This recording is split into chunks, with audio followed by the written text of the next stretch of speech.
Hey, what's up, everybody? Welcome back to Home Theater Review. I'm your host, Jordan Andrew, and today we're going to be talking about one of Sony's brand new TVs and their new TV lineup, the BRAVIA 7. So, a few months ago, earlier this year, Sony invited out a bunch of content creators to California to check out the Sony lots, where they film movies, TV shows, all kinds of stuff. But the main reason we were there was to check out the brand new Sony lineup, which consisted of the BRAVIA 7, the BRAVIA 8, and BRAVIA 9 being their flagship TVs. So the BRAVIA 9 is their flagship TV period, but it's their flagship mini LED TV. The BRAVIA 8 is their flagship OLED, so OLED technology. And then the BRAVIA 7 is their entry into mini LED. So you've got your BRAVIA 7, your BRAVIA 8, BRAVIA 9, and we're going to be talking about the BRAVIA 7. And you might be wondering what this thing is around my neck. This is the BRAVIA U, which is also one of their second generation, I believe, that they showed us. I'm going to briefly talk about this in a little bit to when I get to the sound, the part of the sound of the TV to enhance sound. But BRAVIA 7 is what we're going to be focusing on today. So I had the BRAVIA 7 in my home for about 3 weeks, and I put it in my bedroom because that was really the only place that I had to put it.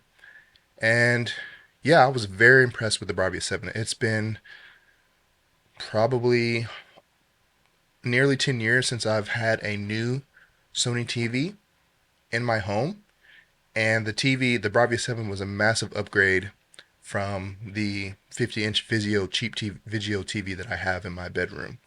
So, what are some of the highlights, some of the high points of the BRAVIA 7? Well, I've got my notes here on the side so I don't forget anything. But one of the biggest things that I noticed right away is the brightness. Now, the BRAVIA 7 isn't their brightest TV. That's going to go to their flagship, the BRAVIA 9. But this is still a really bright TV. I watched all kinds of content with the BRAVIA 7. I watched streaming shows. I watched movies on Disney Plus, on Core, Sony Core, where you can basically stream high bitrate movies. And then I used Amazon, which we'll talk about here in a little bit. But very, very bright TV. If this is going into a home theater or a controlled lighting environment, this is going to get very bright and you won't have any issues. And if you do have a lot of windows, that's also going to help with that brightness. Having a lot of brightness, is going to combat some of that ambient light that's coming into the room. Obviously, any ambient light is not going to be good for any TV or projector if you're using that. But very good brightness on this, so no qualms with that at all whatsoever. Some of the cool new features that they have are the pre-calibrated modes for the BRAVIA 7. Specifically, the Amazon app now supports a pre-calibrated mode where if you're watching anything on Amazon, doesn't matter if it's a TV show, movie, or sports, Amazon servers are going to talk to Sony's TV, the BRAVIA 7, BRAVIA 8, BRAVIA 9, and when it recognizes specific content, it's going to automatically go into a calibrated mode for Amazon. And this is new, and this is exclusive to, I believe, the new TVs, BRAVIA 7, 8, and 9. And yeah, specifically the Amazon looked really, really well. I watched a couple movies on there. I know I watched one of the Bond movies. So, I've seen that movie many times, and being able to see it in this calibrated mode, this new calibrated mode is awesome. And one of the things that they expressed while we were at the Sony lots was that, director's intent. When a director creates a movie, they spend weeks, sometimes months, color grading specific scenes, frames, and once they finish making the movie, they finish color grading it, and they send it out to the wild, to the movie theaters, but specifically in your home, because we're talking about TVs. They have no control of how you're watching it. So, let's say there's 10 different people with Sony TVs, BRAVIA 7, BRAVIA 8, BRAVIA 9, whatever. Each one of those 10 people might have a different setting engaged on their TV, and they're not seeing the movie or TV show the way the director intended. With the Amazon app, so if you're watching something like, The Boys or some other type of show, original show, Amazon can actually go in and change the settings properly to how it should look, and how it should look closely, very closely to how it was mastered on, Sony's mastering monitor that a lot of these, movie corporations use. So that was a really cool feature to see that in action. Android TV has also been improved. I have Android TV on my 2015 Sony TV in my living room, and the TV is so old that I had to go with like a Roku because the Android TV is just so slow. But again, 9-year gap, and Android TV is super snappy, super quick. I really love what they did with the Android TV. You're not going to have any issues with that. And then you get HDMI 2.1. So you get the latest and greatest in the HDMI technology with HDMI 2.1. So this is going to give you, VRR, variable refresh rate. You're going to get auto low latency mode. You're going to get your gaming modes. You're going to get eARC. You're going to get all the features of HDMI 2.1. Now, on the flip side of that, you only get 2 out of the 4 HDMI ports are HDMI 2.1. So that's a little bit of a bummer. I'm not sure why TV manufacturers continue to do this. I imagine it's not that hard to include HDMI 2.1 on the rest of the HDMIs. A lot of TV manufacturers do this, but that's one of the downsides of the TV is that you only get HDMI 2.1. Now, for most people, you probably won't need more than 2 because HDMI 2.1 is basically for gaming. So if you have a PS5 and an Xbox Series X, you're probably good. I don't know of any other consoles or streamers or players that are going to need HDMI 2.1. So while that's a little bit of a hit, on the TV itself, it's probably not that big a deal for most people that are buying the BRAVIA 7 TV. Something else to be aware of is that if you're not using, Amazon app, or if you're not using a pre-calibrated mode and you want to do manual calibration, I found that myself personally trying to calibrate, I'm not a professional calibrator, but trying to calibrate those other modes, it's going to take you a little bit longer. It's going to take a lot more tinkering. So just be aware of that. If you have a calibrator, then that's not going to be an issue for you. But if you're somebody that likes to do it yourself, I found that it is going to take you a little bit longer to do that. As far as setup and connection, it's a breeze. You plug up the TV, plug in the power, you plug it up, you plug in your HDMI devices, whether it's a Blu-ray player, a streamer, a console, and you're pretty much done. The TV, basically, once you turn the TV on for the first time, it walks you through an entire setup process. It asks you what type of settings that you want to use. It asks you if you're using, external audio, if you're using like a sound bar or sound system. And it tells you asks you what kind of content that you prefer to watch. And it goes through this complete setup so that you don't have to do very much as far as, setting up the actual TV. It basically does that for you. And then obviously you can go in and tinker with the settings that you want. But setup process is a breeze. This is one of the cleanest and simplest setup processes that I've seen on a TV. So kudos to Sony for that. Design features. So I don't think there's anything really special about the design of this TV. It's not super thin. It's not super thick. I've obviously seen thinner TVs. There's a lot of technology going into this, so I'm not part of the design team, so I can't say, hey, why isn't this TV thinner? Some people, feel that in 2024, TV should be super, super thin, but, it is what it is. But as far as build quality itself, very good build quality. It feels tough. It doesn't feel flimsy. And it's Sony, so you're going to get the best out of Sony, not only with the features and the picture quality, but with the build quality itself. So very good build quality on that. This TV has the latest and greatest in features. One thing that I want to stress is this has some very impressive audio for TV speakers. For a 65-inch, and if I didn't mention that before, I have had the 65-inch BRAVIA 7, and I've never been impressed with audio on TVs. I have a home theater, so you're never going to beat that. But as far as like a TV that's in your living room or your bedroom where you're not going to have this full-blown speaker system, if you just go with the TV speakers, I was actually impressed with the audio that was coming just out of the TV speakers. Now going back to the BRAVIA U, if you want a more, I wouldn't say more, a more immersive experience, depending on what you deem immersive. So the Bravia U, you're able to connect this via Bluetooth to the TV. And we also got a demo of this when we were in California with some gaming. And I was really impressed with these because you do get a little bit more of immersive experience. Obviously, the TV, you got a big TV, and the speakers on there, it's going to sound really good for what it is. But this allows you not only to have your own personal audio experience. Let's say you've got a baby, you've got kids that are asleep, and you want to watch a big blockbuster movie, but you can't turn up the sound because it's going to wake up the kids or your family.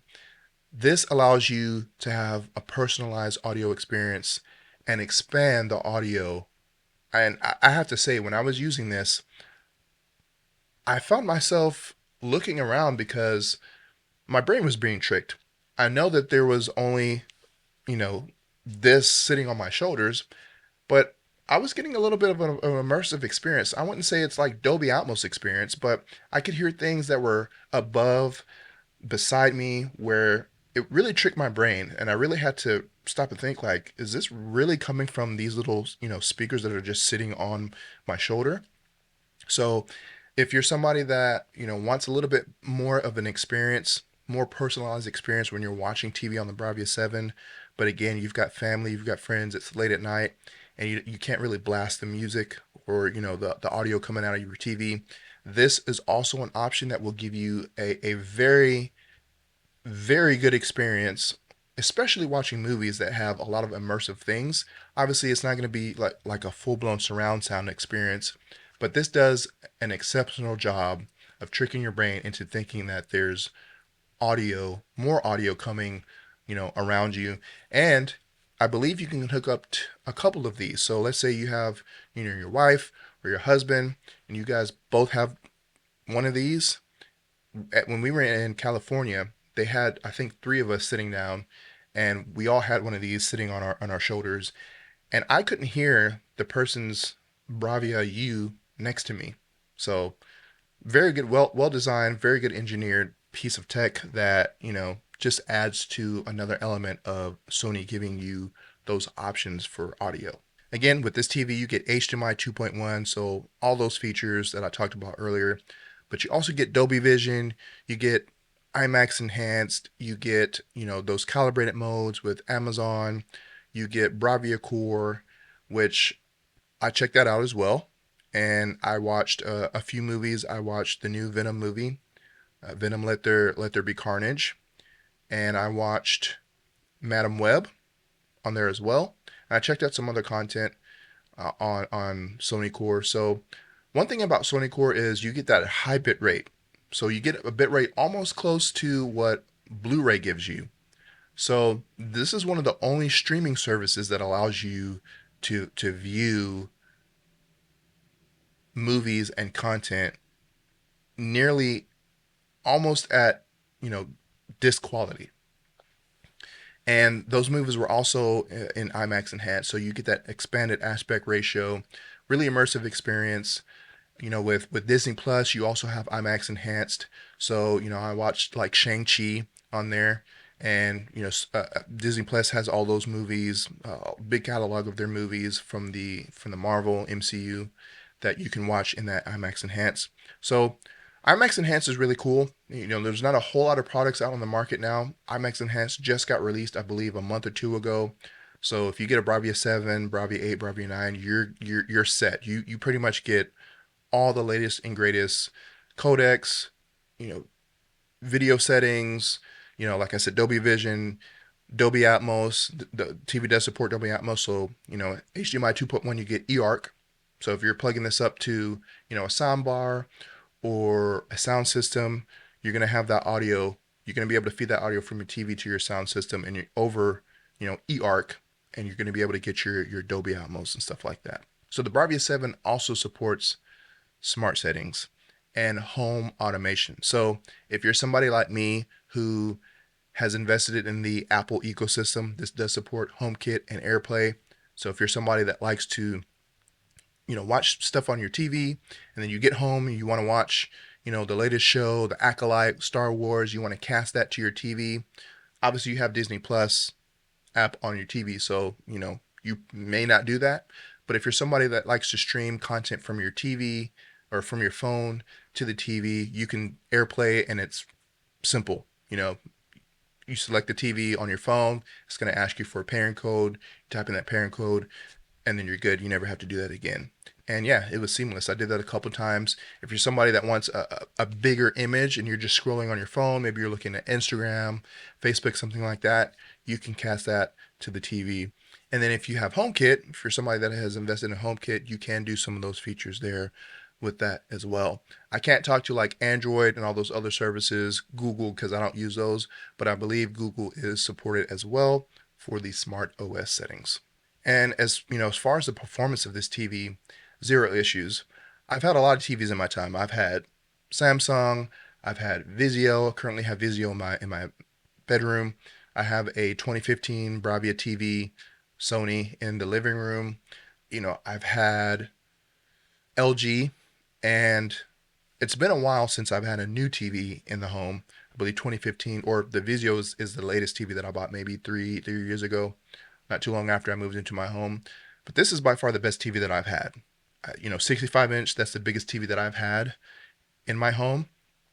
And with all the latest and greatest features in 2024, you know, if you're somebody that maybe can't afford a Bravia 8 or a Bravia 9 TV, but you still want a great experience, you still want a bright TV, and you want all the settings, all the options, all the design and features of a pinnacle TV, then the Sony Bravia 7 is a very, very good entry into their flagship lineup. And, with HDMI 2.1, you're basically future-proofing yourself for, any type of content. Now, some people might say, "Hey, what about 8K?" I asked Sony about that when we were there and they were showing us their demos. 8K is not mainstream.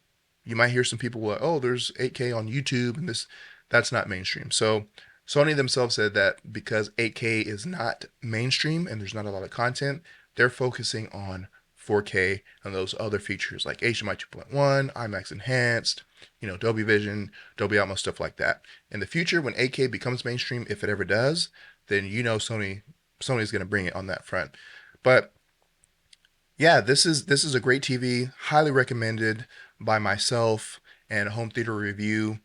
If you are in the market for a new TV, maybe you haven't upgraded in a while like myself. Obviously, I had to send the TV back. I didn't get to send the TVs. I didn't get to keep the TV, so that was a little bit of a bummer because once I went from a 50-inch Vizio TV to a 65-inch flagship Sony TV, it was very hard to box that thing back up and ship it back to Sony. So yeah, it was a great experience. I'm really glad that I got a chance to review the Bravia 7 TV. It's a awesome entry into Sony's flagship line, and if you have the money and you have the cash, I would highly recommend the Sony Bravia 7.